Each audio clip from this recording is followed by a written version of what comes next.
but it's not correct that Shakespeare had the definitive story of fact. He just had the definitive story that we all know, but there's more there that I think today he'd write it slightly differently. I think it adds some other ideas.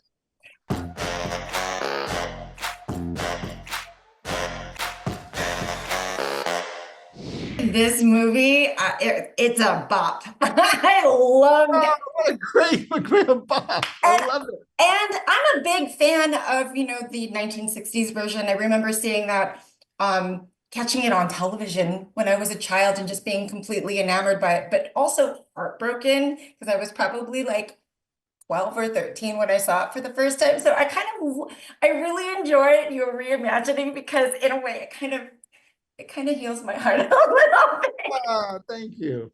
Your casting decisions clearly came with big intention. I would love to know how you balanced, the classical credibility of Derek and Jason Isaacs with new talent like Jamie and Clara. It's so important. Casting is everything. And I always believe that. I think you make the wrong casting decision, you're done. Like there's no way to come back from that. And yet I do make some bold choices in the work that I do. But I always felt here there were two very different audiences. There was a younger audience, and then there was also a more grown-up audience. And I thought both had different needs. And so I thought the younger audience, I really wanted them to truly connect with these people. And I didn't want to put up faces that they had seen too many times. So I really wanted to go with younger, fresher faces for the younger folks. And for that, it was so important to see them in person. I brought them all to Italy to do screen tests to really see, could I fall in love with Clara and Jamie falling in love? That was crucial. And you can only know that if you saw it. So ultimately, we did this beautiful casting session, live screen test. Nicholas Padani, Mercutio, Fredia Walsh-Pilo for Tybalt, just wonderful other characters. For the grown-ups, I did want for other grown-ups who are going to the movie with their kids to have a connectivity there too. So getting someone like the extraordinary Jason Isaacs to play Lord Montague, Jamie's father, is about as fun a thing. I've worked with him before, and he's just like one of the greatest experiences I've ever had. But also the amazing Rebel Wilson, who many people don't realize started her career as a very serious stage actress. So when I was talking about Shakespeare, she's done all this, not in the public square. So it was very exciting for her to be able to do that and to look at Lady Capulet in a way people really haven't looked at before. Then you get to someone like you're making Shakespeare-ish, Sir Derek Jacobi, like there's just nobody better. And I was so terrified, even when I kept saying I want someone like Derek Jacobi, and people were like, "You want to try Derek?" I'm like, will he know that he has to rap in the film? Like, will he know that I'm going to have Dan Fogler jump around him?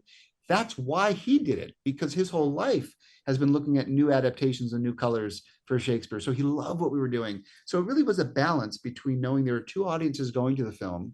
There were two kinds of audiences in the film that were experiencing different things. And I tried to cast accordingly.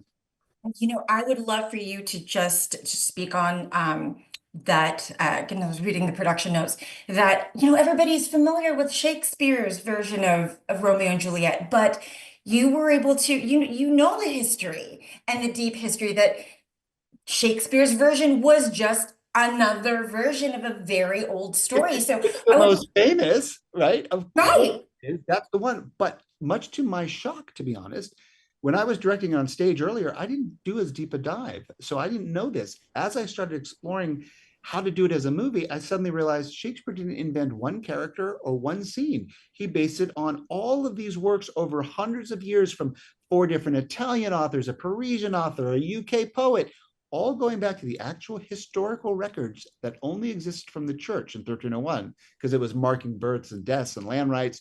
So I went back to the original source material, and boy, was there such fascinating stories that had never actually, they just didn't have either time or they chose not to use it.